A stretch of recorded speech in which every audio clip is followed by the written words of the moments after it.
Hello, everybody. Welcome back to the P-LotPodcast. John here, joined once again by the main man himself, Michael. Cuz, what's going on, man? Doing good, man. I mean, we got playoff baseball actively happening. I have it here on my second screen, keeping up with the Yankees Red Sox. Couple good games earlier today. Eagles coming off another win, albeit another frustrating one at times, but to be able to stack these wins early in the season while you hopefully iron things out is always a good thing. We're just a handful of days away from game one of the division series. The Phillies will be either hosting the Cincinnati Reds or the LA Dodgers. We'll talk a little bit more about that later. So Mm-hmm. yeah, I'm in good spirits, man. I'm excited. I am excited. I love playoff baseball. We talked about this last show. It's a great time of year. Yeah, definitely something to be Yeah. excited about. Well, we're doing this show mainly so we can talk about what happened week 4, and also we're going to preview the Thursday night football game, and then later in the week we'll do our picks for this weekend's games, and then maybe by then we'll know who the Phillies are going to be facing on Saturday in Game One Yeah, NLDS. we will definitely know by Thursday. We'll see when we do our next show. We've got to figure out some scheduling things, but there will be a show. That is Mhm. for sure. So, so just kind of start. We were doing the show on Sunday during the Dublin game, Hmm. and we both picked. You have our picks, so who we picked, right? We Yeah, they We we just both had to faded know. the Pittsburgh Steelers, Michael, and we failed to take into account the satanic black magic that the Pittsburgh Steelers always seem to engage in the first 2 months of the season to win games. Yeah, there's a reason that they finish over 500 every year. They win some games that seems like they have no business winning. This This was not game one of those was games, in my opinion. They no, yeah, pretty they much had the business. dominated the Vikings from the jump, it felt like. Yeah, this was post prime Carson on full display. Missing just some open guys because he was staring down his first read. Him still thinking it's 2017 and he can duck under sacks and make a big play afterwards. So he tries that duck move like every single time there's a free rusher, and probably about 90% of the time he's getting sacked by that guy, and the other 10% is still probably a negative play. Um, so yeah, I mean, for all as much as I am a non-believer in JJ McCarthy, and as much as I don't think he's very good, all the people that were saying, oh, they should this is a pseudo benching because Carson is playing well or whatever. Like he's playing so poorly, Oh we'd no, rather see Kevin Carson. O'Connell is like the quarterback whisperer slash like he fixes guys like Sam Darnold, and then Daniel Jones played half the year last year there. Now he's playing well with the Colts. Like he's basically like the halfway house for bust quarterbacks, essentially. Sure, it's And just Carson really, unfortunate. well, I wouldn't consider Carson a bust because he's made the Pro Bowl, will finish runner up for Listen, MVP. just injuries and probably some other things helped to derail his career, and he's just never been that guy anymore. Exactly. Even at his best post Eagles, that 2021 Colts season, he had some unbelievably bad games that ended up leading to them missing the playoffs. So, um, yeah, Carson's just not that guy, and it was it was on full One display. thing I saw in that game that made me realize something that we kind of, now that we saw what happened with Jalen Hurts, that I think a lot of people don't talk about. Carson would obviously hold on to the ball too long. Obviously, when he was here, played behind arguably the best offensive line in football, you would say, right? While he Up was until here, yeah, 2020. yeah, sure, Up yeah, until 2020, yeah, yeah. he got every snap, almost 99.9% of this ball snapped to him while he's with the Eagles with Jason Kelsey. Right. Jason Kelsey would call the protections. Carson Wentz never called any protections. As you saw last year with Jalen Hurts, Jason Kelsey wasn't there anymore, and he was like, now I can finally call my own protections. Oh, sorry, we got a caller. I told him to join using the link. He is actually now calling me while we're on air. Mm. His Some name technical rhymes. difficulties. His name rhymes with Riles Racklear. He's on. Yeah. Let me answer the phone. Yo, hold on. Yo, I can hear you. Can you join the link I sent in the group chat? I'm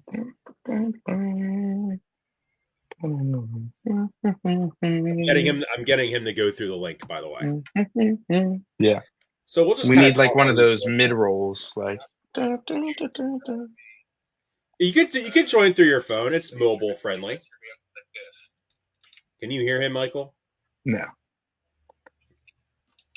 Hold on. How about now? Can you speak, Miles? Can you hear me now? Yeah, I can hear you. Yeah. Okay. I don't know if You guys are pretty faint, but I can try to do my very best here. Yeah, Please. we were just talking about the London some of the game. Dublin game. I call it the London game. It's the Dublin game. My bad. Okay.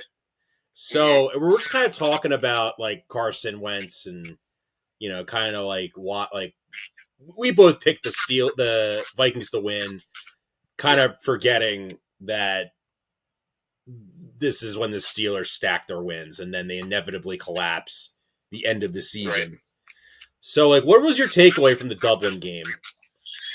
I wish I was able to watch more of the game than I really did.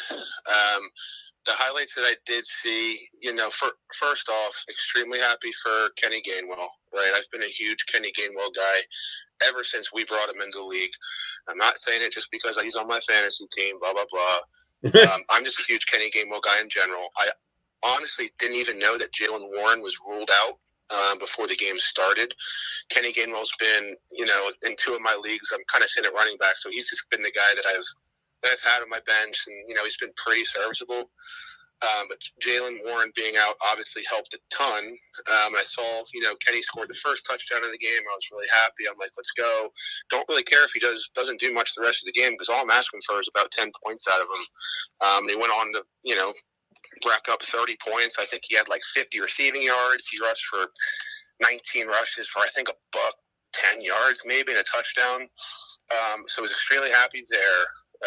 Obviously, what a large touchdown from DK Metcalf. It was an uneventful first half. I remember checking the score. I think it was only about 14-6. But as far as Carson goes, I'm not really sure what to think. There's a strong possibility that we'll see him in I think we go out there in 2 to 3 weeks now. 3 weeks. Is it? Yeah, it's like 3 weeks. I think it's going to be J.J. McCarthy. You think he'll be back? I think he will be. I think the Browns play the Vikings in London Sunday.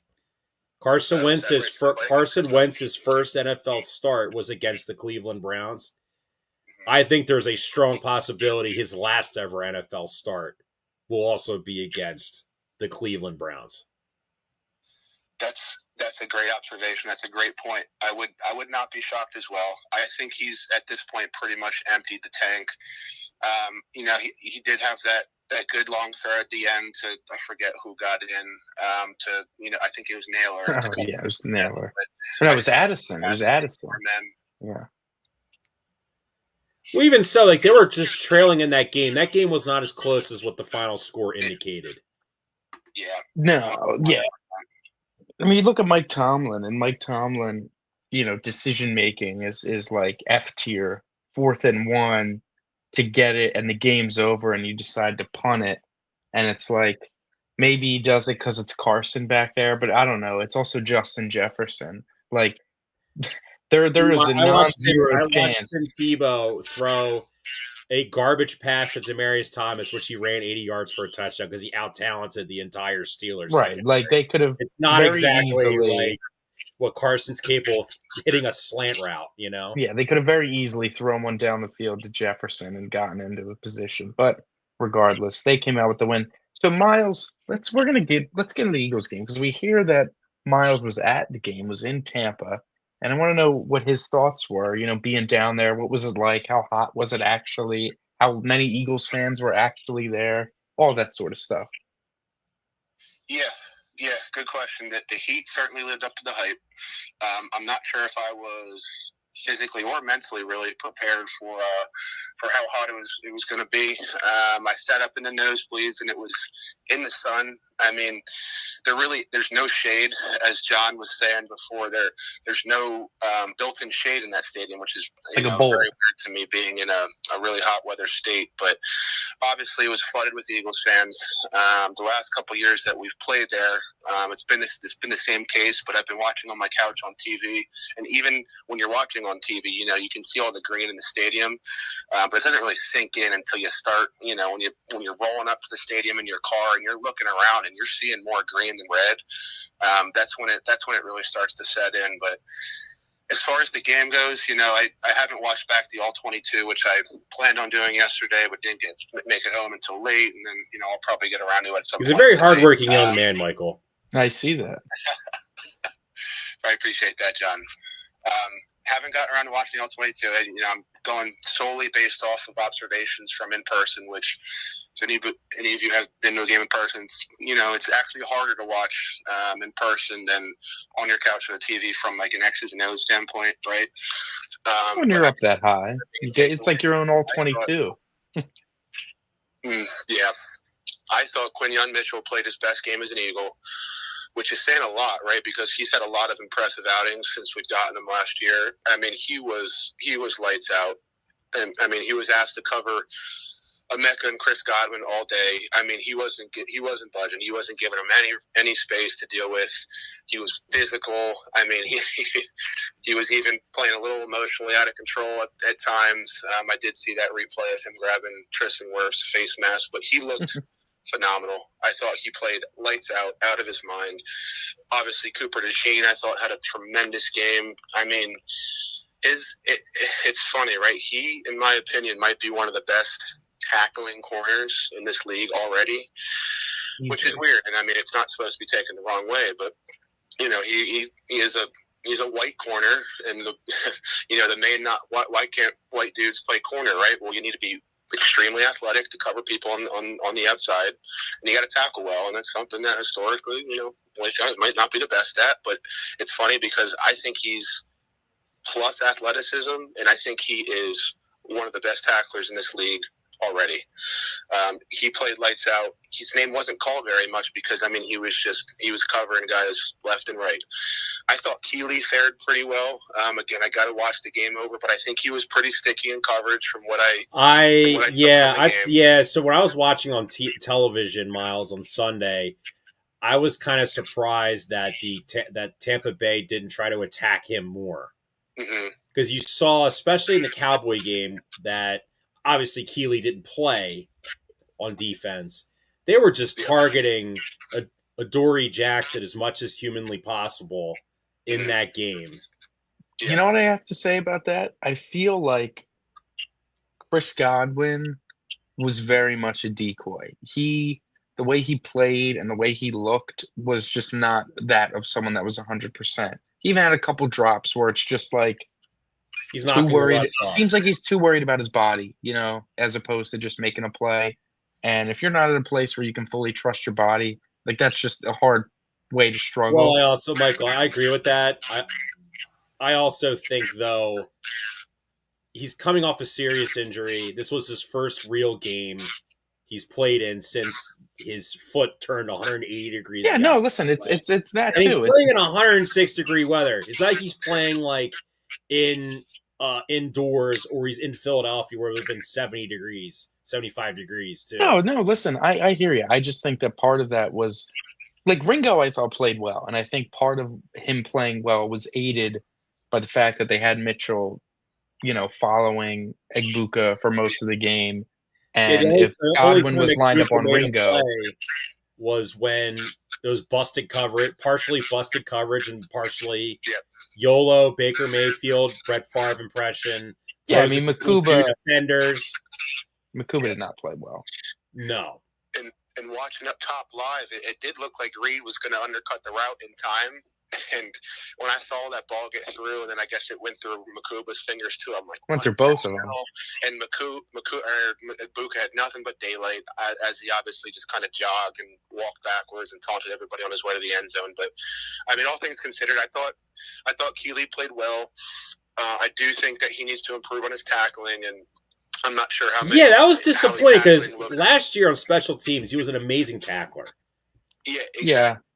Even Fangio alluded to it, and I think the press conference he had today, he said it's a hell of a lot different tackling people on special teams than on a live offense, right? It's a different feel.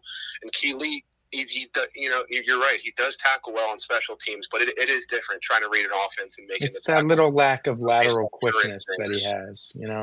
His weakness a bit is moving laterally. And when it's one-on-one with Bucky Irving in the open field, not many guys are making that tackle to begin with, let alone a guy that maybe struggles to move a bit laterally. But special teams, when you're running full bore, 100 miles an hour down the field, and the guy's catching it at a standstill and is just trying to get started, yeah, you're going to have a little more. It's definitely a different vibe. But overall, I thought Ringo played well and deserves a shot at starting. Well, we've been beating around the bush long enough. Let's talk about the offense here. Yeah. What did you see, Miles?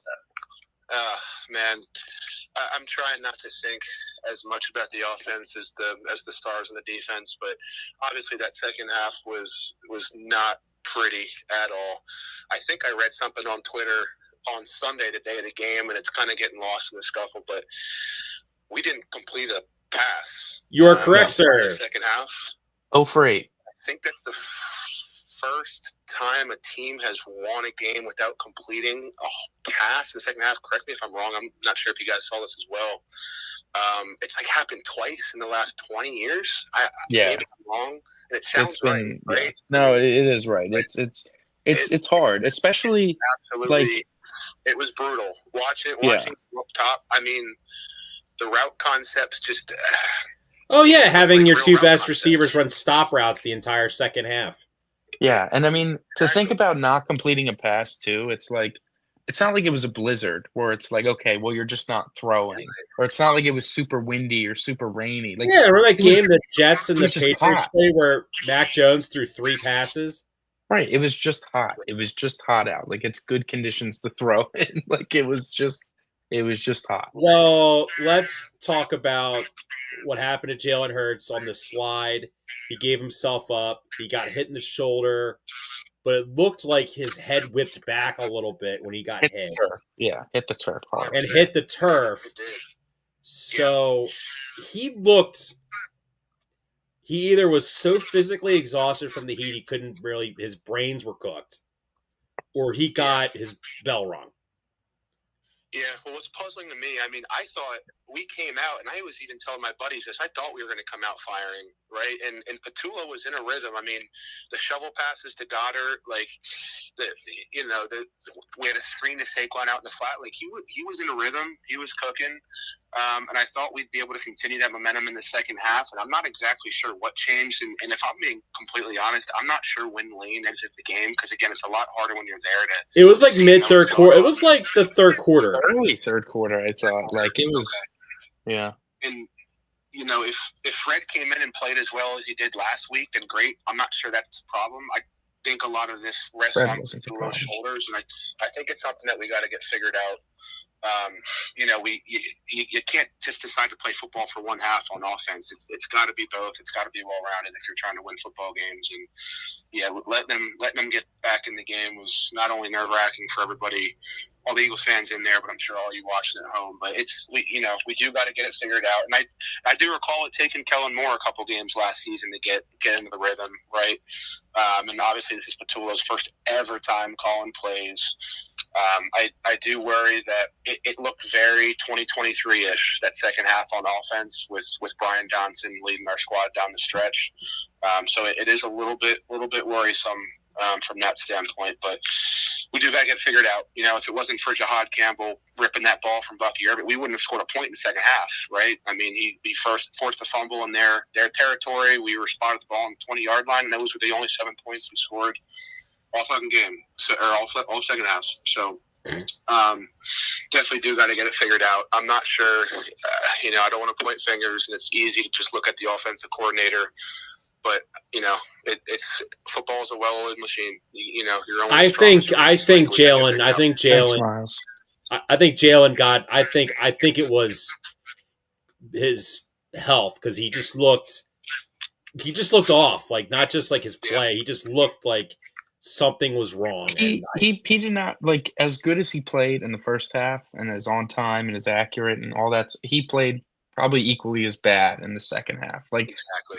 On top of, like, after that, sure, but it was like the deep ball connection was way off, and it's never that way off. Like, every throw that was down the sidelines was a good, like, 3 yards out of bounds, not even remotely competitive at all. Right. He was taking some bad sacks. It was just but every time we did third and 8, not good. I mean, the timing was off and the ball was sailed over his head 5 yards. I'm not sure if that's them not being on the same page, or if that's I don't know, but it's got to get figured out. And I honestly, I agree, and I also in the second half, then come out, and should have bricked the second half of the next week. I agree. We'll talk about more of that game, the Bronco game, later in the week. But thank you, Miles. Thank you for calling. Thank you, Miles. Appreciate it. And I do want to give a quick nod to Michael. I was watching the pod a couple weeks ago. I was watching it back, and Michael said that he was, and correct me if I'm wrong, Michael, you're 4-0 in away games, and 2 of those away games I was actually at myself. So that 2019 Eagles-Bills game up in Buffalo, it was Josh Allen's second year. Yes. They were still trying to get his footing. The Bills were kind of an up-and-coming team. It was a yucky, murky. It was gross out. Miles had that long touchdown run. That was his breakout. I'll never forget it was right out of halftime. I was getting a beer running back to my seat, and I hear fans cheering. It's Miles Sanders breaking down the left sideline for a 60-yard touchdown. It was awesome. I think that might have been his first career touchdown in the league, too. It was. Hell of a game. I remember Wentz playing out of his mind that day. Played well. Awesome game. That was one of my best away experiences. And then that Chicago game, our Super Bowl year a couple years ago, I was also at, Michael. Oh, wow. Look at that. Low scoring, ugly game. I had great seats. My dad and I got great seats to that game. We were about 3 rows up from one of the end zones. That's awesome. Stuck out to me. I remember, Justin Fields breaking loose for a long touchdown, but it was a low scoring game. It was like mid-20s. Jalen Hurts didn't get out of that game unscathed because he didn't play the next week. He hurt his shoulder in that game, but another one of those ugly, grimy wins that we've been, figuring out how to do for the last couple years now. So I just thought that was interesting when I was tuning into the pod a couple weeks ago, and just wanted to share. So appreciate you guys having me on. Yeah. Thank you, man. Thank you for calling in. Thanks, Miles. Always welcome. Thank you. Thank you. Yeah, absolutely. Thanks, guys. To kind of echo his point about the offense, just inexcusable. I think it's one of these things, though, that we're gonna go like blue in the face talking about so much that I think it's one of those things that it's like, we're just going to have to wait and see. Like, we're just going to have to wait and see if it gets better, because the biggest issue, and as bad as the passing concepts are, and great, Red Sox take the lead in the 7th inning with a 2-run single. Wow. Who was it? Bregman? No, it was Yoshida coming through. Anyways, as bad as the passing concepts are, and boy, are they terrible. They are not good. The Eagles had not great passing concepts for a lot of last year as well. But the difference is that they had a 2,000-yard rusher. And as it stands, Saquon's not running for 2,000 yards this season. And even 2023, as bad as they were passing the ball, 2023 was probably the best year of run blocking the Eagles had since Nick Sirianni took over. Like DeAndre Swift, the holes he was running through were enormous. If Saquon was there, he probably would have broke the all-time rushing record. You're just not having that success. This is as bad as the Eagles have ran the ball probably since Let's like deal with offensive line. Landon Dickerson is not 2015. healthy. Yeah, no, it's a lot of it is bad run concepts. You don't have good blocking tight You ends, and don't have Jason Kelsey. Cam Jurgens has not been good. no, the interior, especially the interior to the left, has struggled. Dickerson is not healthy at all. Jurgens, and like not for nothing, Dickerson's health or lack thereof is bleeding into the other guys because Mailata's getting his butt kicked in the run game, and Cam Jurgens is also struggling a bit in the run game. And you can't tell me if Dickerson was 100% healthy, those guys would be struggling as much as they are. They definitely would not be. And combine that with the fact that they're obsessed with running 12 and 13 personnel and running out of that. But, Grant Calcaterra, we know can't block an eighth grader. And, whether it's Kylan Granson, he also can't block too much better anyway. So it's just they're insistent on running out of heavy packages and they struggle. And then you watch when they're spread and they run the ball that way, they have more success. They had like 3 runs, one with Dylan and 2 with Saquon of like 7+ yards that came out of 11 personnel spread formations. And it's like, I know you want to try to run it down teams' throats when they know you're running it, but it's not working. You don't have the offensive line for that right now. Well, the issue is I don't think it's so much the offensive line, Michael. I mean, it is the offensive line. You're right. But Yeah. Michael, it's just simple math. You put 6 men in the line of scrimmage. They put 8 men in the box. Who's winning that? Yeah. The defense. Most of the Yeah. the defense is going to win a lot of those reps. Doesn't Mhm. matter. Doesn't matter who you have. It worked in the past because you had the best offensive line of 4 football. guys playing at an All-Pro level. Now Yeah, you and you only just have don't you don't have that. now you have really one because there's only one guy that's playing All-Pro because he's the only one that's healthy. And he's not even I'm not even sure who you're talking about, to be honest with you, I'm because talking Lane's about not. Mailata. Yeah, and he's not run I mean, blocking he like ain't an playing as all-pro. well. That's the No, point. Lane's not finishing games. Dickerson should not even be playing games. It's a mess right So now. it is, and I also think though too. I do think though at least when you're in spread, you saw what happened. Top Bowles was just dialing up every blitz he had in his play In the first half, in yeah. the first half, and was just getting roasted. Mhm. Eagles were roasting him. So I mean, second half, Jalen gets banged up. They've been out in the field for a while. It's hot as hell. They weren't blitzing in the second half The as year, much, the year before, the Tampa Bay was killing them. So Mhm. they were that was when the Eagles moved the ball somewhat on offense. Was when they just eased up on them, Mhm. right? I mean it does feel like though this offense has been truly inept in the second half was in week 1 when they had the hour plus long delay where everybody came back and just looked mentally Lethargic. cooked. Like both teams, the Eagles and Cowboys looked mentally cooked. CD Lamb looked like he forgot how to play wide receiver. And then this game where I think both teams in the second half looked exhausted, Michael. Baker Mayfield in that fourth quarter, if he wasn't getting these miracle YOLO plays, he didn't play all that. Baker Mayfield didn't play well. He did not play well at all. No, everyone was ripping on Jalen Hurts for his bad second half. Jalen Hurts played a great second half. Baker Mayfield played like mediocre for 4 quarters. Right. Great first half, I mean. No, for sure. Because I don't know. It's just frustrating, and I think we're just going to get more frustrated the more we talk about it. It's one of those things where it's like you have your buttons that work, and I'd like them to just utilize those more and not feel the need. Like they're trying to. I saw they're trying to force a round peg into a square hole, and that round peg is like grind tough, hard nosed running the football. And it's like you just don't have that in your bag right now. You don't have the personnel for it. Your personnel's not healthy enough for it. It's something that you need You need to adjust. Like if you want to get Saquon involved and you want to get Saquon 100-yard rushing day, you're not going to be doing it by lining up with 2 tight ends, 3 tight ends on the field when they have 8, 9 guys in the box. You're just not going to win those matchups this season. At least not yet. Not until Dickerson is healthy. Yeah, Eagles bye is week 9. Yeah, it's a long time from now. I mean, Dickerson probably should not have been playing since the start of the season. We could it is what I it is. agree. Well, one last thing, and then we'll move on to the rest of the week. Mhm. Uh, we have to talk about it. AJ Brown, cryptic He's tweet.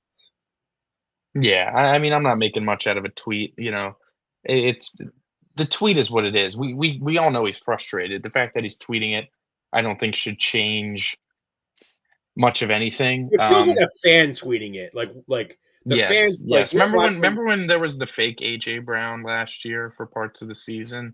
There was the Yeah, guy that had like a different at of his, but you know, like it does feel a little bit, but we all know he's frustrated, and I think he has every right to be frustrated. There's a lot of fans that are like, "Oh, just be like Smitty and shut up and we're winning games and stuff." And it's like, just I'm sure Smitty is equally as frustrated, and everyone is mad. Like, "Oh, it gives fuel for them to talk bad about Jalen or whatever." And it's like, you know who doesn't care about that at all? Jalen Hurts. Jalen. So why do we care? Do you think Jalen is tuning into First Take to watch Cam Newton say that Baker Mayfield's better than him? You think Jalen's turning on WIP to listen to people say, "Oh, this is Jalen's not getting," like, no, no, no, he does not care about any of that stuff. I promise you that. So I know that the city media and fans, they love to drive it up like it matters.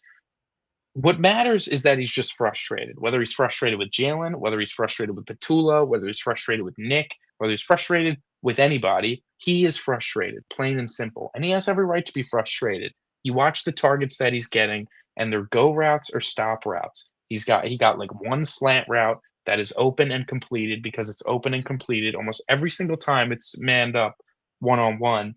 And those are the sort of things that he should just be doing.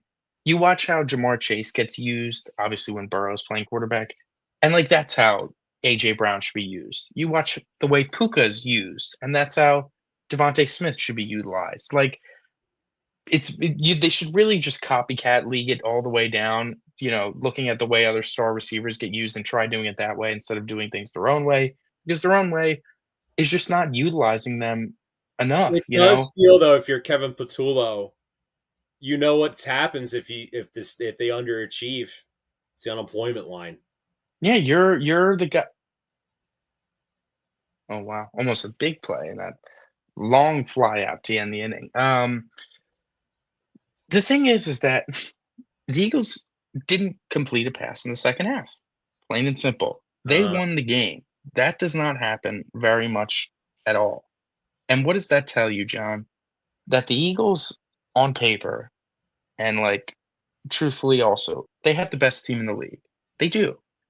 And they're gonna win a lot of games this season. Even doing what they're doing in an ugly way, they're still gonna win, like, 12 plus games. The frustrating part, and we were frustrated about this for parts of last year, is that they are so talented that they should be blowing out a lot of teams. They should be blowing out almost everybody because they have the talent to do that. There is no reason that any defense should have success against a team with this much offensive talent, and yet they do. And I like it's just really frustrating. Does it mean it's impossible for them to well, the win? Eagles don't start Obviously the not. blowouts till like October, mid to late October. I get it. And, Even like, even if we even brought Miles brought up the like, oh, this has happened. Kellen Moore's first 4 games. They played the Giants the week after the Bucks after the bye against the Bucks. Michael, that yeah. Giants team they played last year was so shambolic. Like almost everyone blew them out. No, sure. Like, listen, it's frustrating, but I think there is reason to be patient. I don't think it's as bad as 2023 because 2023, the defense was so much worse, all that sort of stuff. So I don't think this team is its own thing. The 2023 comparisons, I've seen it all the time. This is its own ugly little monster that is nothing like 2023 because I think the 2023 team, obviously, they had the worst defense in the league, they had a lot of offensive success until teams realized if we just blitz them every play, there's nothing they can do. The Eagles have responses to the blitz now. They can handle the blitz great. It's just kind of when they don't blitz, that's when problems. So regardless of all that, their first 4 games was a tough stretch. It was a really tough 4 games, and they got out of it 4-0. Cowboys, Chiefs, Rams, Bucks. That's a very hard first 4 games. Their next 4 games are significantly easier. You you played the first 4 games against 4 top quarterbacks in this league, top like 15-ish at least, with Dak, Mahomes, Stafford, and Baker. The quarterback play we are going to be watching in the next 4 games is significantly worse of Bo Nix, Jackson Dart, Carson Wentz slash JJ McCarthy, and then Jackson Dart again. So with no we, neighbors. exactly. We may see 2 blowouts in these next 4 games, or maybe they lose. I don't know what we're going to see, but it's just a matter of we're going to have to wait. We're going to have to see what happens. Maybe things look better, even though the 4 defenses they're playing are pretty solid or very good. We'll see. We'll see if they're going to go out and struggle this much against a really good defense as opposed to just like okay defenses. I think they'll be aware that the problem's going on, and they're going to know that things need to change. So we will be seeing. Right. So, but I need to take a break from the Eagles, man. Yeah, I do too. Let's It's wrap up these frustrating at the games. moment. All right. Yeah, let's. What game? We don't have to talk about all of them. So what big games do you want to talk about? I mean, Texans Titans. Man, No. I feel bad for Cam Ward. That's embarrassing. Michael, do you think Brian Callahan's going to be the first NFL head coach fired? It's looking pretty strongly that Yeah. way. The Dolphins winning helped that a lot. So yeah. And I think did you see? And I think Dayball's going to get the full season. I think. Yeah, definitely with Dart. Yeah. Okay. Well, speaking of that, we'll stay on that topic. Chargers, Giants. Michael, we both were like, we smell a rat with this line, And we didn't bite. Point. We didn't bite, man. We both picked the Chargers. We smelled it. We said there's something fishy about it, but we're like, the Chargers anyways. Giants stink. And that's tough on us, man. That's tough on us. I think a big storyline is injuries. Joe Alt going down. Malik Neighbors out for the season now. Definitely some big injuries there. But you saw how that, the Joe Alt injury really kind of took over the game because Herbert did not play great, but he was also under duress at all times. Right. And I just thought that the Chargers themselves were due to have a down game. Obviously, first 3-0 start since 2002. Sure. And listen, man, you say this a lot. You say this way more than me. You're like, the Chargers should be relegated. You said this a couple years ago. Yeah. I said were they Charger it up against the Giants, a game that they should win, and they just don't. Herbert, I had him as like my early MVP favorite. Unfortunately for him, Josh Allen's played a bunch of cupcakes, but they're beating all the cupcakes though. Yeah, the Chargers were due for a bit of a letdown, and like I agree. They had that letdown. You see with the Chargers that the way they win is by throwing the football. Because Amari and Hampton ran all over the field, ran all up and down the field, and they barely squeaked away 18 points, So if the Chargers are going to succeed, it's going to come at the hands of Justin Herbert. And, when you're down your 2 starting tackles, again, there are virtually 0 teams. There are 0 NFL teams that if you remove both starting tackles, they're going to be Giants fine. though stopping the run though, which was sure. Amari Hampton looked really good. Yeah, and it didn't win them the game. Like they were. Right. Abdul Carter was screaming off the edge. Speaking of rookie running backs, let's go to Carolina and New England. Michael, New England, they're 2-2, but man, maybe they should be 4-0. Yeah, there were definitely some winnable games. I thought Drake May looked good again. I thought he's looked really good the last 2 weeks. Someone at work called him May whatever. Yeah. He looked pretty good this week. The Panthers are one of the worst teams in the league. Agreed. that 30-0 fluke win against the Falcons says more about the Falcons, I think, than it does about the Panthers. I think it's going to be awesome when Bryce Young goes to replace Stafford in LA, and he's going to actually be good because he's going to be Oh wow, on a how about that? That's a take right there. A competent franchise. Sure. What's the next game you want to bounce to? Lions Browns. Yeah, Michael. Let's let's get past these ugly ones. Let's get this. Yeah. So, wait a minute. No, I want to bring this game up. You were like, "Oh, Detroit."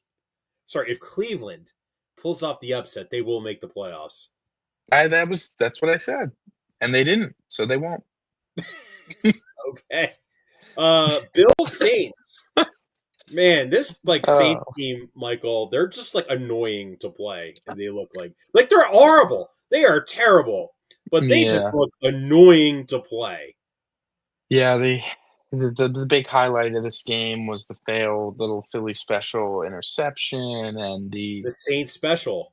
Khalil Shakir breaking off a big screen for a touchdown. Josh Allen not having to do too much. James Cook continues to feast. He's having fantastic year, much better year than I thought he was going to have. That kind of reminded me when the Eagles in 2022 had to play the Texans in Houston on Thursday night. It was let's just get out of here with a win. I think Jalen got sacked 6 times or something crazy in that game.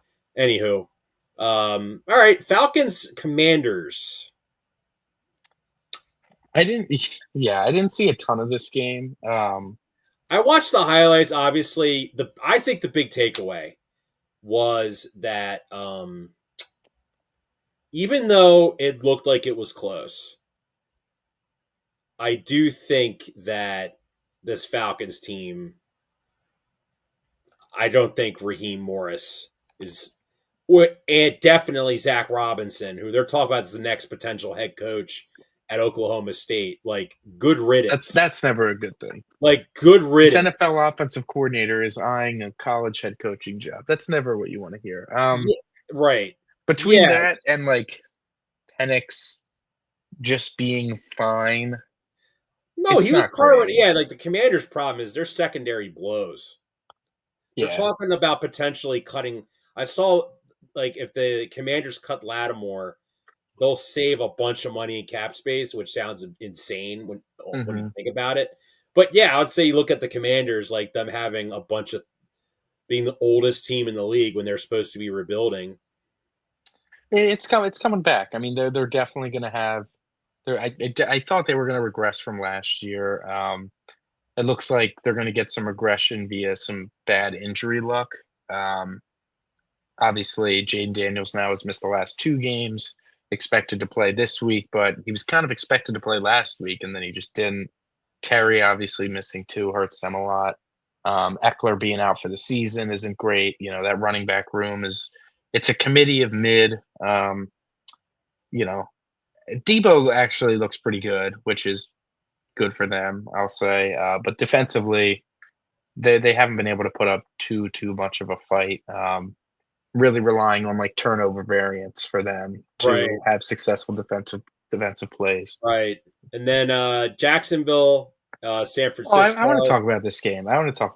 Because one, to quickly get this side out of the way, San Francisco, it's one of those years for them, kind of like last year. They're super injured. They're super injured. And I don't think Brock Purdy is 100%. And if you take away the great weapons, or at least a good chunk of them, no Kittle, no Ayuk, and you take away some of Brock Purdy's escapability, his ability to be slippery and slimy outside the pocket and keeping his eyes downfield and making plays, you remove those 2 parts, he's going to struggle a lot. He's turning around play action, hitting the top of his drop and throwing the dig, and it's just not open. Teams are keying in on it because they know what the Shanahan offense is good for, and they don't have to worry about him getting busy with his legs when he's not 100%. So the Niners being super banged up on offense is going to hinder their ability a lot, and they weren't able to sack Trevor Lawrence without Nick Bosa this week, and he's not coming back this season. So Yeah, the Niners got some problems. Looking at the Jags, though, are you also surprised that the strength of the team is the defense? That the defense might actually be pretty good? Is Well, that like, is that well, shocking? here's something odd. Like, I look at their Their D-line defense. looked awesome, man. They And they Devin do have a Lloyd? good D line. I mean, Eric Armstead is probably one of the most underrated players of the last 7 years. I would Yeah. say, I mean, even dude, obviously, Devin Lloyd. How about like, Devin Lloyd in coverage, looking like Zach Bond out there? and then you have like Josh Hines Allen, Ola Khan's Mhm. one of the best linebackers in the league. Greg They Lloyd's a good lost, player. what's his name too? Walker went down with an injury, and it didn't matter.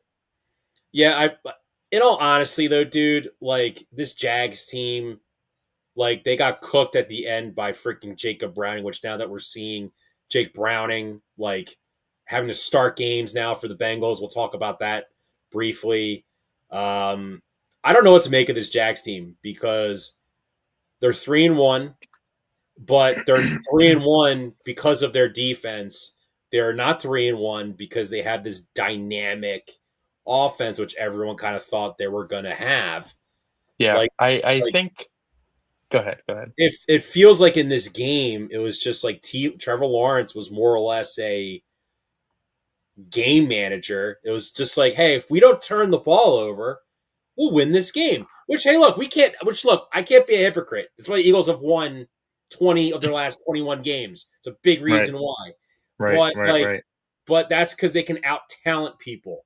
This Jags team isn't in that level, in that same like level. No, So they're while their defense is good, it's not good enough to carry them, through and then multiple playoff wins. beating up on an extremely injured Niners team. I don't know. Like I don't really know what to think of that. One last I thing though. think go One ahead. last thing I want to make a point on. I said this to Miles before I hopped on the pod was that Mac Jones was the guy in 2021 that Kyle Shanahan wanted to be his starting quarterback. Michael, in terms of talent, Mac Jones is more talented than that rat Brock Purdy. I guess coming out of the draft, he had more arm talent. I mean, when Purdy's healthy, his legs is definitely a I know strength. I'm being a bit of a I know you're being a troll. little tongue in cheek, but it's I'm being a little I tongue in hear you. cheek, I hear you. but at the same time, bro, like if they could just throw anybody out there on offense, they gave The Purdy a issue, huge yeah. Go ahead. extension. You look at Mac Jones, bro. I'm not a Mac Jones guy. I don't think he's at his Good. best. He's mid, but we've seen Kyle Shanahan take guys that look mid and make them look better than they actually are. And I think Purdy falls in that category. Yeah, I agree. I mean, he's getting paid a lot of money, and he is just not capable of playing to the level of said lot of money, and that's I part of why they're agree. struggling. I think he rushed back. He rushed back Yeah, I think they rushed because him back. I don't I think think he they wants did. to lose his job to Mac Jones. I mean, he's got the big contract. He's not losing his And job. you I think do the team rushed him back. I think they're like, "Listen, we because of the need Brock contract. out here." Yeah, yeah.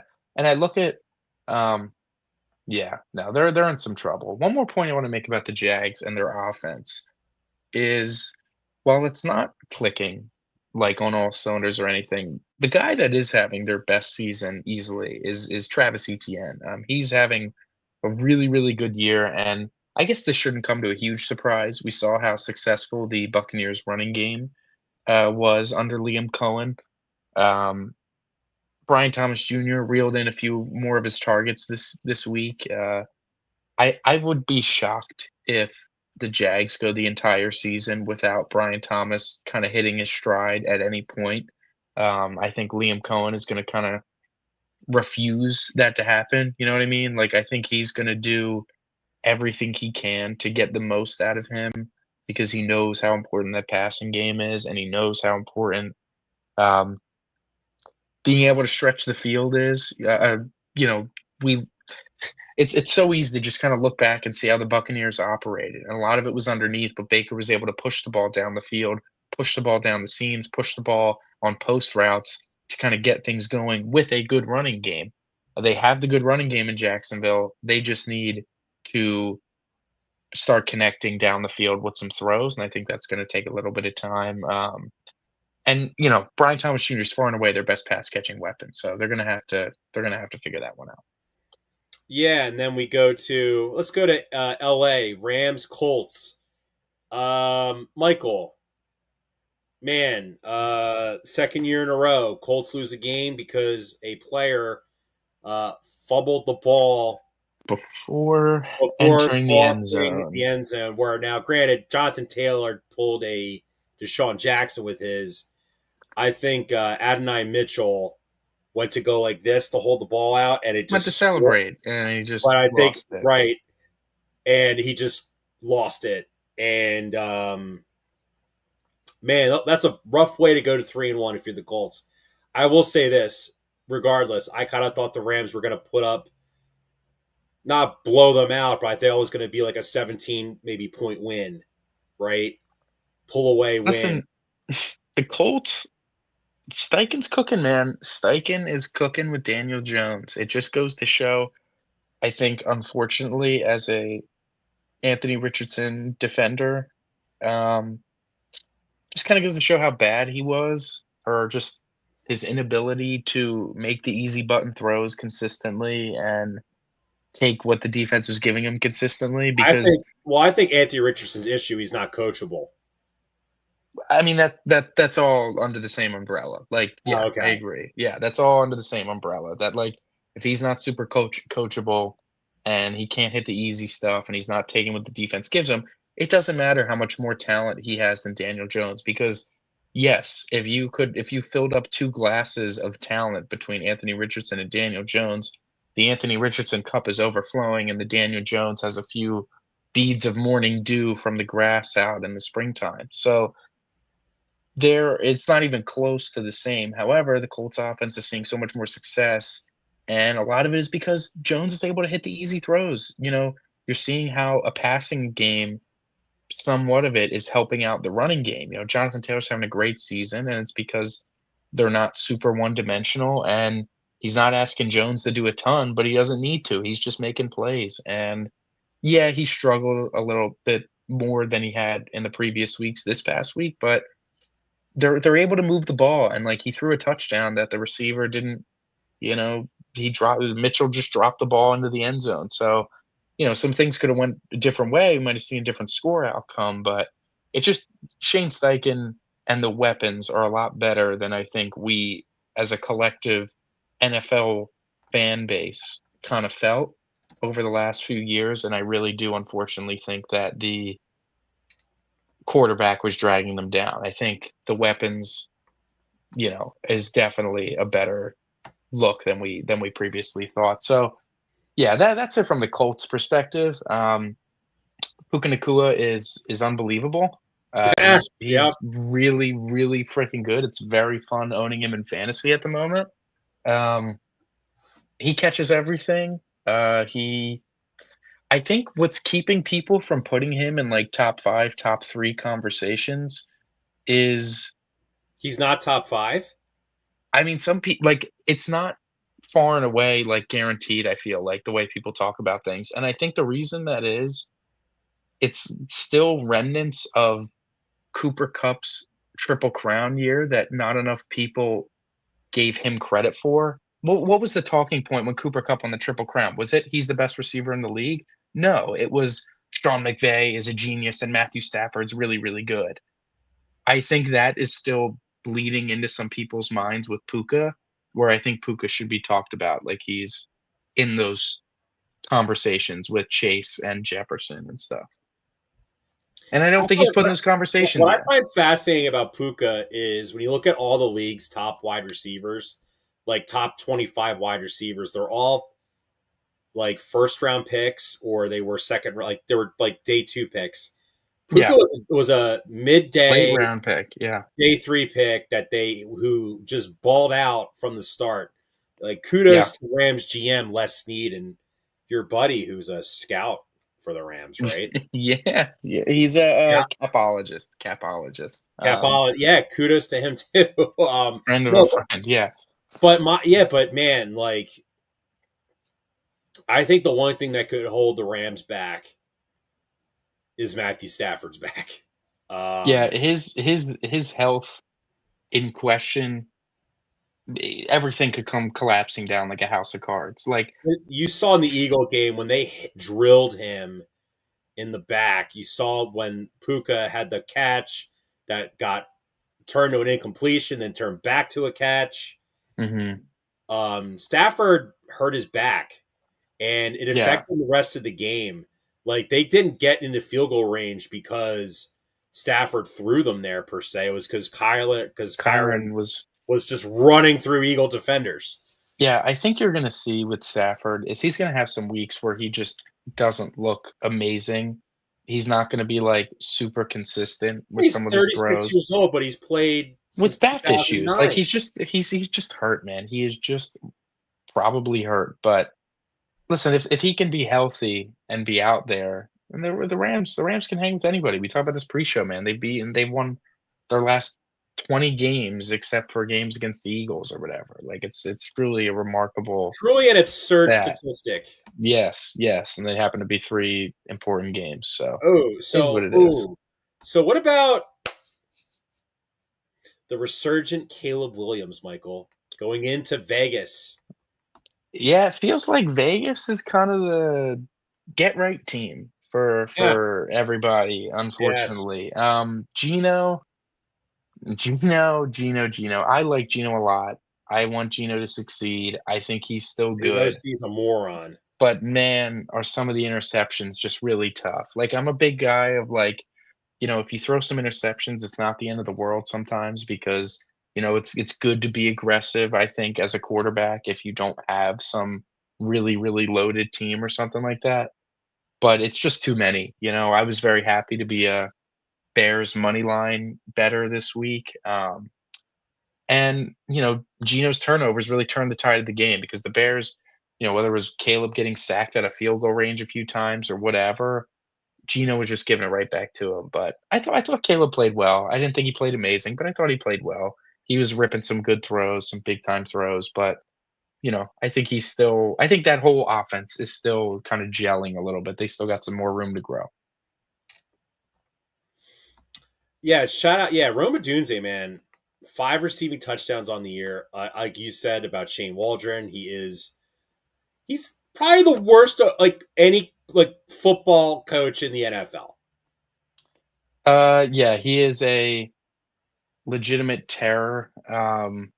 We've watched now, you know, what is this now? 3 receivers take off in his absence now. Where was he? I wanna go back to where this all began. Shane Waldron. It began He in was Chicago, Puka's high school correct? coach when he was Puka's high school coach when he caught 8 passes his senior year. That's why he had to go to BYU. No, I'm just kidding. I made that up. And he was in Seattle, and JSN was Oh like, "Oh wait a man, minute. He was the Rams pass game coordinator in 2020." 2018. He was the Rams pass game coordinator and He was quarterback. he was in the Rams org for a handful of years. He was a McVay guy. He came over with McVay Right. when the Rams hired him, and He went to Seattle when Gino had his like breakout resurgence. Yeah, breakout yeah. year. But like you look and you're like, wow, JSN might be a bust. And then it's like he leaves, and it's like, well, hang on a minute, maybe JSN's really good. And last year we're watching, it's like, man, the Bears suck. And now he's gone, and it's like, oh, the Bears got some guys. The Dunze actually looks pretty good. Well, no, it's like, oh wow, Caleb Williams is now. It feels like this is the rookie year, not last year. Last year Yeah, was a complete abomination, yeah. striking And this from is the what record. we're yeah, and this is what we're seeing now with Brian Thomas Jr. So Right, regardless, what's right. the next game you want to talk about? Well, Chiefs Ravens. This game looks way closer in the final score than what actually happened as well. Oh, Michael. I threw. My Kansas City Chiefs. Oh my God, I threw out to you. Who needs this game more? The And I Baltimore. said the Chiefs. You said the Chiefs need it more than the Ravens. Well, Boy, look. did they play like they did.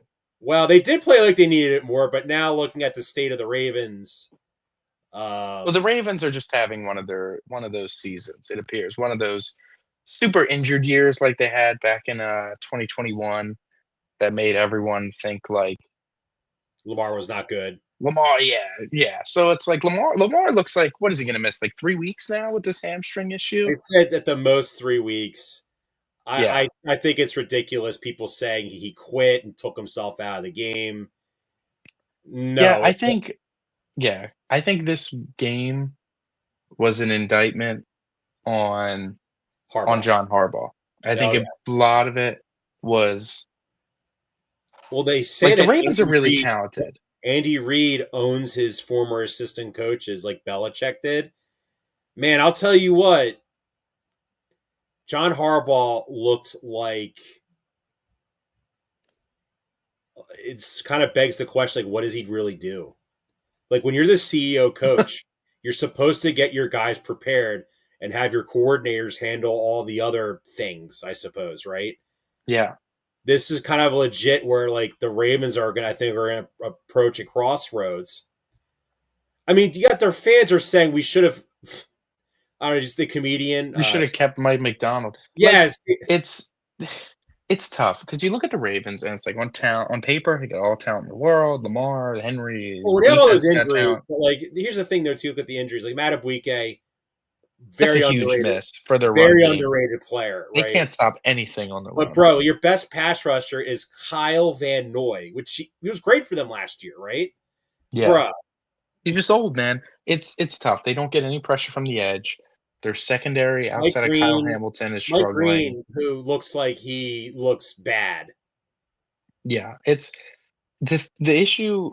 Like a lot of Ravens fans love to bring this up that like Harbaugh was on his way out before Lamar kind of took the reins and began what would be like his Hall of Fame career. And it's like the CEO head coach, I don't want to call it a gimmick because the CEO head coach only works for so long. That does ultimately have a shelf life, or at least it has a shelf life But with at like a least grouping of Sirianni, players. like that's still his offense. Warts and all, it's still his offense. Harbaugh has no offense or defense. Right. And the CEO head coach stuff, how those guys get fired is when stuff like this starts happening where I'm not saying Lamar quit on the team, but it looks like as a collective, the entire team kind of quit on the coach. The entire team looked like they did not want to be on the field with the Chiefs at all. They looked like they were I over think the it. Derrick Henry fumbles kind of symbolize that. When you remember,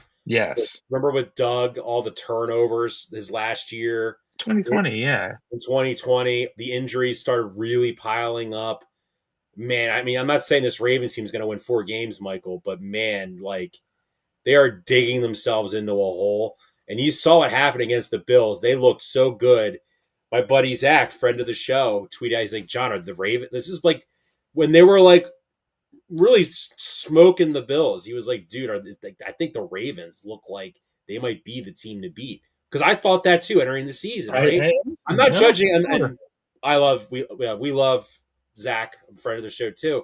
And then it's like as soon as I saw that, it's like it went completely off the rails at that point. It's like Yeah. against the Bills, it's like they literally look like it's bad coaching because they look like they didn't know what to do, and that's preparation, and that's the coach's job, especially when you're the CEO head coach. You look at Andy Reid. The Chiefs are 1-2. They like got this like semi fugazi win against a hapless Giants team playing Russ, who can't even had the worst like red zone sequence I've ever seen by a quarterback, right? And they won that game ugly. And we're thinking like, oh, like you thought the same thing. You were like, God, you're like John, this Chiefs offense just looks like ass, man. It looked just mediocre. Michael, it looked like Patrick Mahomes. It looked like it was 2018. Him just cooking. Yeah. It was as good as he's looked, like pushing the ball down the field in a while. And the Ravens, it's one of those things where it's like they need to get healthy, and who knows how healthy they're going to end up Dude, getting. Marlon But Humphrey, it's Marlon Humphrey should not be a Baltimore Raven right now. It's sort of like baseball with them, or when a team's kind of lethargic and a team's kind of going through the motions and it's right around mid to late July and it's like, okay, they need a trade to kind of give them a shot in the arm and wake some things up. The Ravens might need a trade to shake some things up and wake up the team Well, and the problem, and get we'll some things talk to about happen. this in a moment. We'll talk about this in a little bit. I think the guy that was the most likely to be traded at the trade deadline, he ain't getting traded because his leg exploded on national Sure. television. Yeah, we'll get But, to that later. I want to but, talk about but the Chiefs first. I want to talk about the Chiefs. I wanted to bring up my take that Marlon Humphrey is Timu Slay with the podcast that where Slay's podcast actually was like somewhat was informative and interesting to watch. I mean, Who the Marlon Humphrey hell runs wants like to a watch? vlog Who channel. the Yeah, hell wants to watch Marlon Humphrey? His slow yeah, ass. He yeah. can't cover anybody. No, for sure. Yeah. So he did not play well, and he was getting cooked by none other than Xavier Worthy. So Xavier Worthy, I like jokingly, not jokingly. I said the Chiefs would win, but I thought it would be another win ugly situation. I didn't realize, I guess, how much of an impact Xavier Worthy was going to have on this offense. And I We guess didn't it's really because know in how really his impact because the Ravens defense is that bad. They allowed 40 points in 3 games. and I was going to say, I guess it's also because we didn't even see him in Brazil because he got hurt on like the first play of the game by Travis Kelsey. So we didn't even get to see the Chiefs offense like kind of fully actualized with Worthy in it at all. So now that we have Xavier Worthy on the team and back in the lineup, he's clearly stretching the field a lot offensively for them. They're able to kind of push and threaten teams vertically now that they have him, and not everything has to be underneath at all times. And while yes, the Ravens defense is certainly in shambles at the moment, I do believe that when Rashee Rice gets back, with Worthy being healthy, granted if that offense is healthy with that Chiefs offense is going to be good. I know Matt Well, the Nagy's still passing there. attack is going to be good. I think they're going to add a running back. They Then probably it's going to should. be then it's going to It's be going to be dangerous. really good. But I do think that even without the running game, Mahomes is just good enough that they're going to be able to throw a ton, and they'll still have the underneath stuff, but they'll be able to throw it to better players underneath. It won't Still got to be be able to pick up short Tyquan yards. Thornton and Juju We'll Smith-Schuster. we'll It pay can more be Rashee attention to Rice. Chiefs offense in the next couple of weeks without Rashee Yeah, Rice, yeah, just because that Ravens defense is maybe the worst in the NFL. yeah, Maybe yeah. because the next team game we're going to talk about, Michael. Wow. The Green Bay Packers and Dallas Cowboys played the most exciting tie that we've seen maybe ever in the NFL. Yeah, that was an awesome game, man. Shout out Dak, I guess. Dak's good, man. Yeah, He's good. Dak's legacy game is a 40-40 tie with the Packers in week 4. Yeah. Dak Wow. is good. Dak made some really good throws. Packers secondary. Yeesh. My God. Bro, What an awful. Packers pass rush. Yeesh. I mean, Micah won and got a lot of pressures. The problem it's so frustrating because teams like the Cowboys, it happens against the Eagles a lot. Teams like the Cowboys, even teams like the Buccaneers when Baker's cooking, it's like you get pressure. Micah was winning almost immediately, like a lot of the time, and it just didn't even matter because there's a guy open that Dak's getting the ball out to immediately. It's not even there's no getting home. On the one go ahead touchdown to um, George Pickens that was all played horribly by Carrington. Parsons killed Dak. He won immediately and crushed him, but it just didn't matter because Pickens is open on a nice corner route or a nice curl route. So yeah, the Cowboys offense is good, but as the Cowboys defense is horrible. And I told you that we're gonna Oh, it look is back and horrible. Both teams played the horribly Eagles in were not terms of scoring. like discipline. The Packers and Yeah. the Cowboys combined for 18 penalties in that game.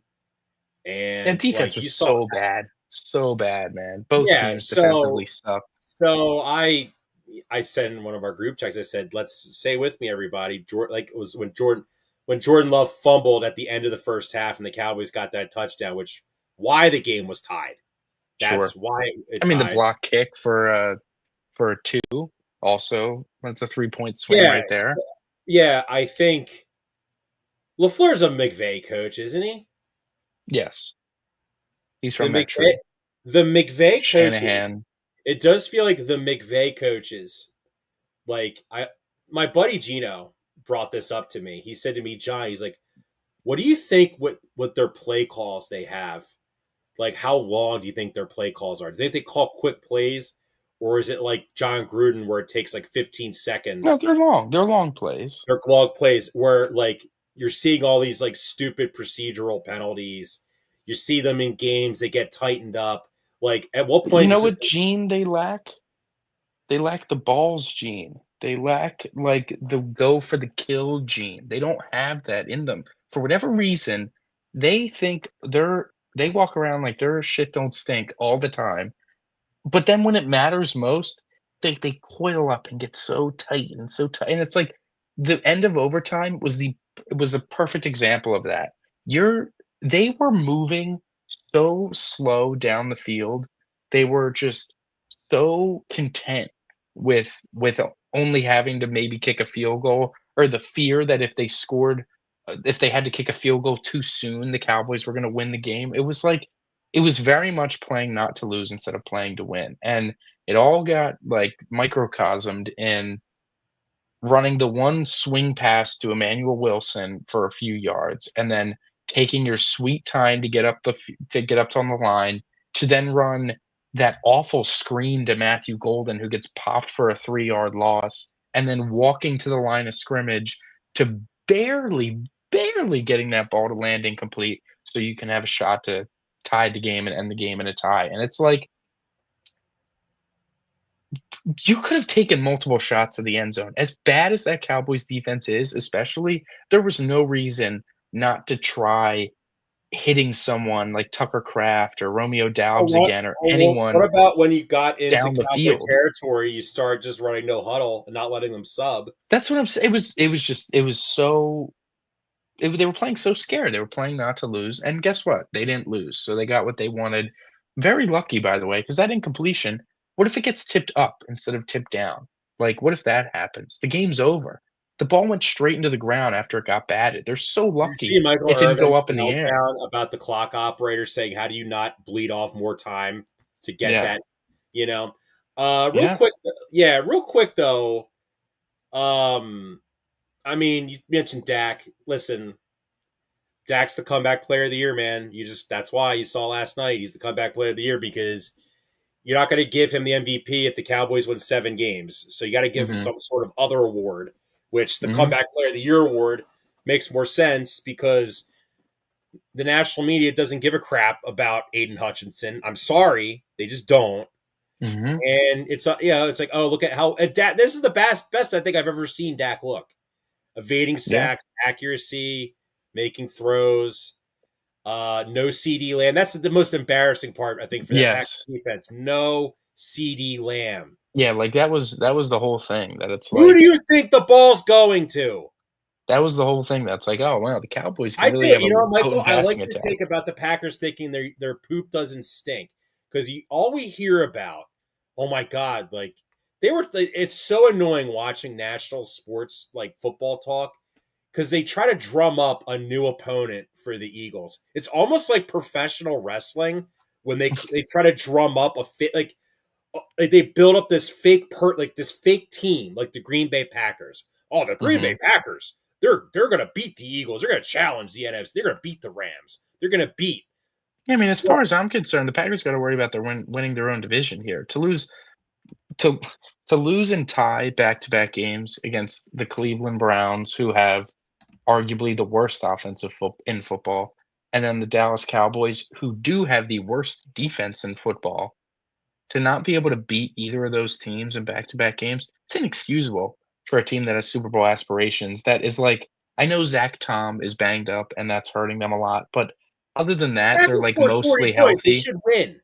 Yeah, it was a defensive problem. It's not good. It's inexcusable. And granted, do I think this means the Packers are only going to win 9 games? No, I still think they're No, they'll going to win really 12. They'll win 11, they're 12 they're going to games. contend for the division. But They're this going to was like contend. the last 2 weeks, Michael, was supposed to be, oh, they're going to go 4-0. Yeah, like Cleveland, I they don't want to. suck. They're bad. Yeah, I don't want to Cowboys, they're overreact. banged up and they suck. Yeah, I don't want to overreact in like late September after 4 games, whatever. But I was very much prepared for the Packers to be like runaways for the 1 seed for most of the season after the Micah Parsons trade. I was prepared for it, and after 2 weeks, I was like, "Oh yeah, that's what's going to happen here." Yeah, their And then corners are terrible. they're playing, yeah, and I thought that with the pass rush they'll be able to subsidize it, but they're really bad. They really could use an outside corner. So we'll see as the year progresses with them. But we had a couple Monday night games Oh, yeah. that both kind of sucked. Even though the Dolphins game was close, it was still No. they were just not enjoyable to watch. I found myself on my phone for most of Dude, those dude, games, just not dude, paying I was attention. cracking up when, okay, so obviously, big story in the Dolphin game. Tyreek Hill suffered a very serious leg injury. He's He had 31. surgery today already. He's 31 years old. He's an athletic freak of nature. I don't know if he's going to be the same when he comes back, Michael. These are the sort Definitely, of injuries that end careers for guys that it rely reminded me of very like much on Teddy Bridgewater. athleticism. Yeah, when you rely so much on athleticism, not like, "Oh, he can't catch or anything," but it's like, he's small. He is a small receiver. He's a short man. His ability to be great is tied to his speed and his explosiveness. When your leg is bent the wrong way like that, it's hard for me to imagine at 31 that explosiveness is gonna be remotely the same. What do you think of him laughing, smiling when he was being carted off? Um, that was strange. I don't know, I think. I don't know. Uh, he's I don't think he's the most normal guy out there. Obviously, he has a See, lot of that's domestic issues, yeah, his Wikipedia page is a it's lot of not legal good. issues Does not section. have a good Wikipedia page. I'll put it to you that way. So yeah, I don't know what to say about his like cheering. I don't know if he was having a psychotic break. I don't know if he was actually like, I don't have to play with Tua anymore. I don't know. I'm not sure. So we'll see. But yeah, that game was ugly. The Jets What are did bad. The you Dolphins are so bad. so you know the Jets have not so what did you think of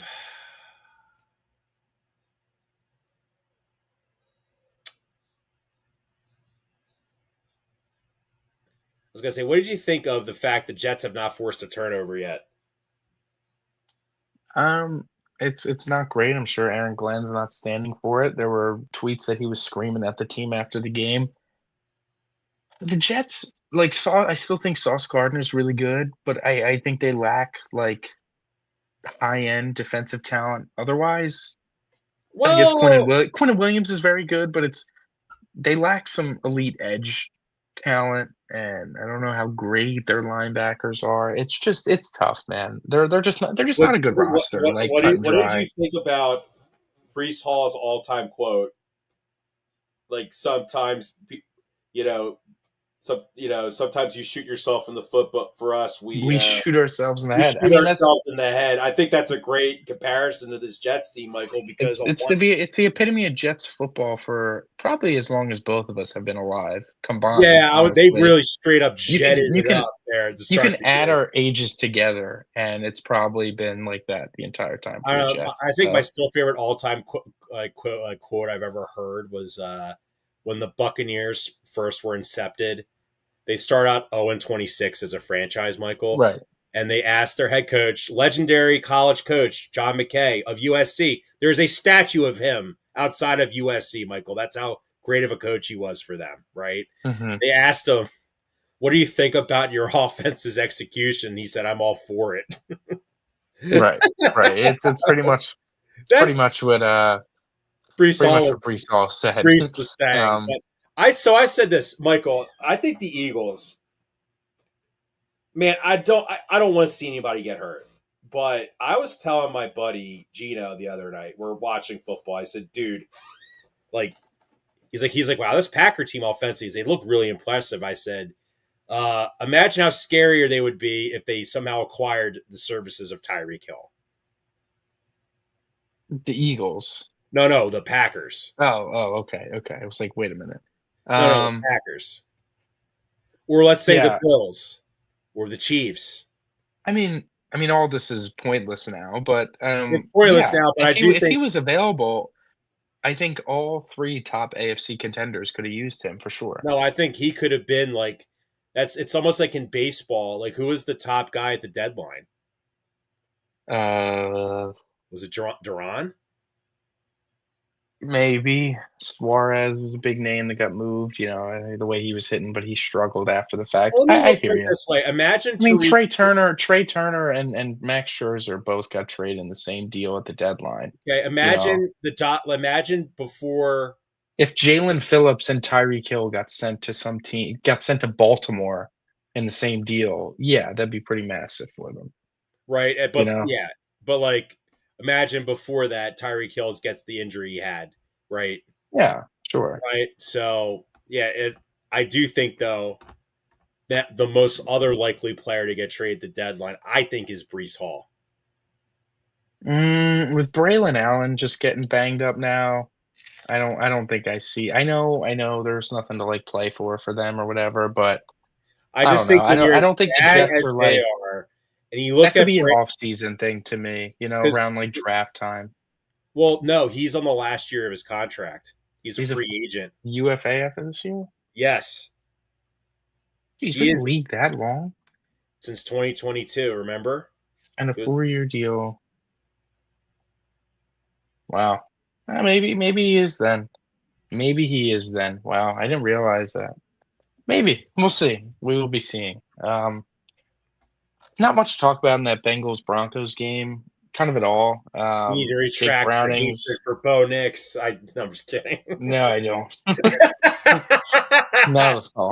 Hey, he played Listen, well. Like sure, you're man. thinking, That Bengals defense is you're great. thinking Sunday. When we talk about Eagles Broncos, you're thinking like Bo Nix blows.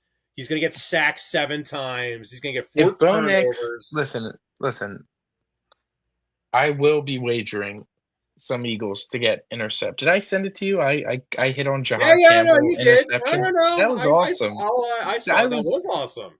John, I was fired up at that. It's not how I visualized it happening. I had a dream, and I had a dream he got a pick. It was not how I saw Hey, it I had a happening. dream Cooper DeJean would have a pick 6 in a key game, and just wasn't the game I thought it was going to happen at. Dude. Anyways, anyway, I'll let you know who my vision is this week. Who's going to intercept Bo Nix? I'm thinking it's Reed, but I'll get back to you as the week progresses. Yeah, just not much to say there. Jake Browning is really, really, really, really, really bad.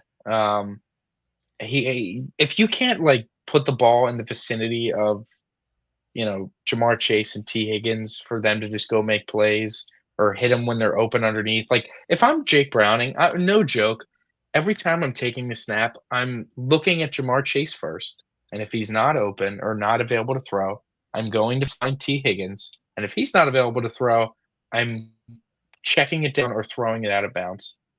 That's what he Exclusively. did Like 2 years ago when he was like semi-successful. when he was succeeding. And this time he's holding the ball way too long, not throwing it Yeah, to it's them when Zach they're Taylor. open. You saw like It was Jamar bad, Chase was man. catching a lot of crap. People were talking about AJ. They were like, you don't see AJ Brown punking out Nick Not during Sirianni on the games. He sideline keeps during the yeah, game. he keeps it in house for the most part.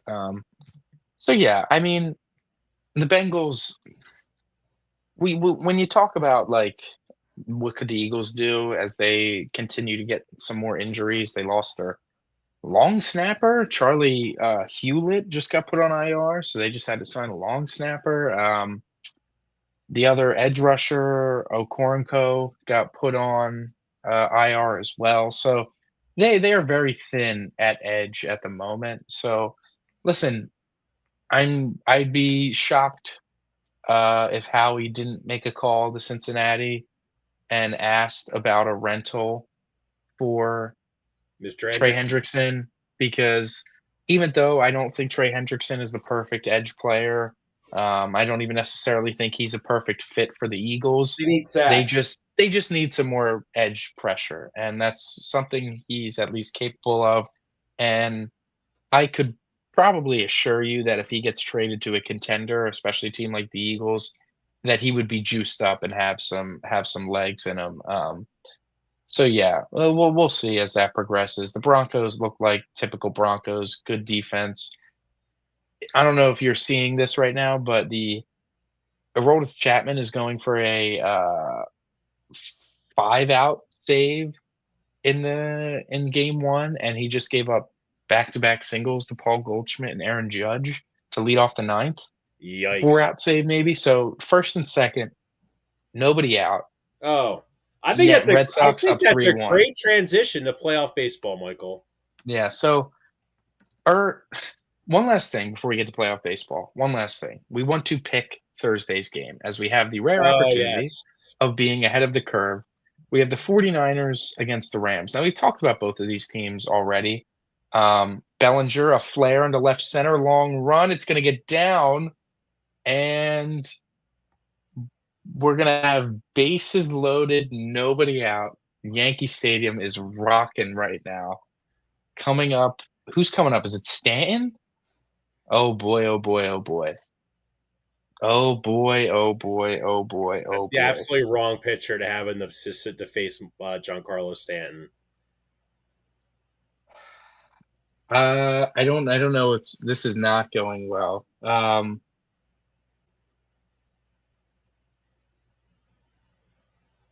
Wow. Anyways, let's quickly pick this game so we can get into baseball. We have the Niners, we have the Rams in LA on Thursday night. We just talked about how banged up the Niners are. We talked about how good guys like Puka and Kyron Williams have looked. I'm taking the Rams minus 6.5. I know it's a huge spread. I know it's a short week, and I know it's hard to kind of cover that. But the Niners look dead in the water, and they look like a team that will not be able to stop the Rams whatsoever. And they're going to be playing from behind, and I just think they're going to struggle with that. So, yeah, I'm taking LA. I'm going the other way here. I'm actually taking the Niners to cover. I do feel, though, it's probably the better pick, to be honest. But I'm taking the Niners. I think with the Rams, even though like the Niners defense is banged up, yeah, I still think they are playing at a high level. I do think, though, I think the Rams are kind of due for a clunker. mm-hmm. Like the Rams got so like think of it this way, Michael. You blew that lead to the Eagles. You look so demoralized. You're coming out. You're going to play the Colts at home. You know, like yeah, we're juiced up, bruh. You needed Adonai Mitchell to fumble the ball out of the end zone to win. Like you're talking about how fluky the Eagles are, and it was fluke this, fluke that, and then you win on a fluke. Yes. Yeah, yes. the Rams. Yeah, I'm taking the Niners. All right. Yeah, taking. All right. So playoff baseball here. We have 4 games today. I mean, we are in the crux of it right now. 0-2 to Stanton, no outs, bases loaded, bottom of the ninth. Red Sox lead 3-1. Guardians, Tigers. Tigers, after blowing the biggest division lead in baseball history, are in a very long time, 15.5 game lead over Cleveland at one point. Swing and a miss gets Stanton. My goodness, John, what a game this is becoming right now. Huge first out. Wow.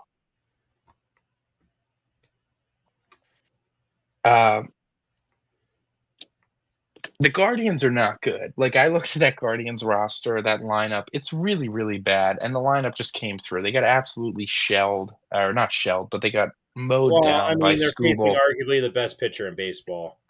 Right, but they're also like them and the Reds have like some egregiously bad lineups. J. Like, it's Ram not and even friends. Right. It's so Kwan's been awful since the deadline. He barely finished with an OPS over 700. It's just bad. And like today was the epitome of that. The Guardians had one hit that left the Yeah, it's infield all wild that game. Harrison Bader is a significantly better player right now than Quan. Than those two. Yeah, no. The Guardians had one hit that left the infield. Scooble dealt. Even the Tigers didn't hit super well because their lineup's been struggling a lot. So yeah, Tigers took game one. Then the midday game, the Padres Cubs. That's going to be a great series. The Cubs bats came to play.